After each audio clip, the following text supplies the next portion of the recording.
Iran ইসরায়েলের ইঁদুর বিড়াল খেলার মধ্যেই এবার নিজেদের অবস্থান নিয়ে কথা বলেছেন মার্কিন পররাষ্ট্রমন্ত্রী অ্যান্টনি ব্লিংকেন।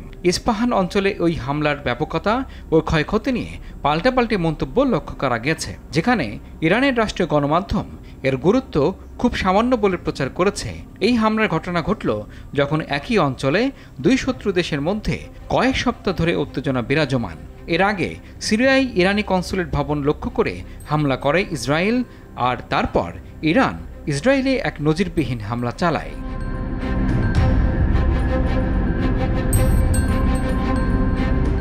তবে ইরানে ইসরায়েলের পাল্টা হামলার সঙ্গে যুক্তরাষ্ট্রের কোনো সংশ্লিষ্টতা ছিল না বলে জানিয়েছেন মার্কিন পররাষ্ট্রমন্ত্রী অ্যান্টনি ব্লিংকেন। শুক্রবার ইসরায়েলের হামলার পরে এমন মন্তব্য করল ওয়াশিংটন। এর আগে এক জ্যেষ্ঠ মার্কিন কর্মকর্তা সিএনএনকে বলেছেন,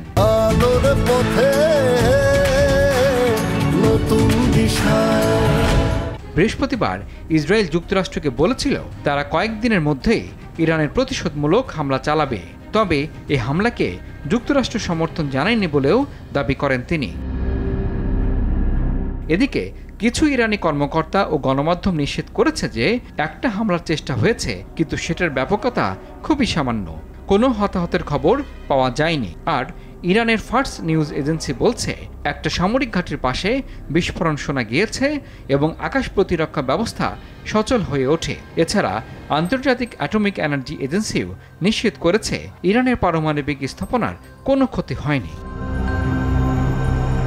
এদিকে ইরানে ইসরায়েলের হামলা নিয়ে পক্ষে বিপক্ষে বেশ কথা হয়েছে তেল আবিবে। যেসব প্রতিক্রিয়া এসেছে তার কিছু কিছু দেশটির রাজনৈতিক মতভেদের বিষয়টি সামনে এনেছে। নিরাপত্তা মন্ত্রী আল্ট্রা ন্যাশনালিস্ট ইতেমার বেন গাফির ইরানে হামলা করাকে ক্ষীণ বা সামান্য বলে বর্ণনা করেছেন।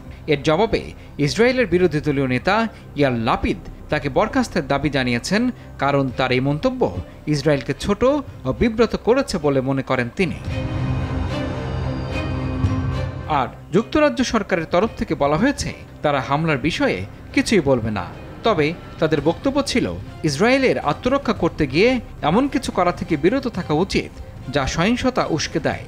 এছাড়া ইউরোপিয়ান কমিশনের প্রেসিডেন্ট দুপক্ষকেই আর কোনো হামলায় জড়ানো থেকে বিরত থাকার আহ্বান জানান। গেল 1 এপ্রিল সিরিয়ার রাজধানী দামেস্কে ইরানের কনসুলেটে ক্ষেপণাস্ত্র হামলা চালায় ইসরায়েল।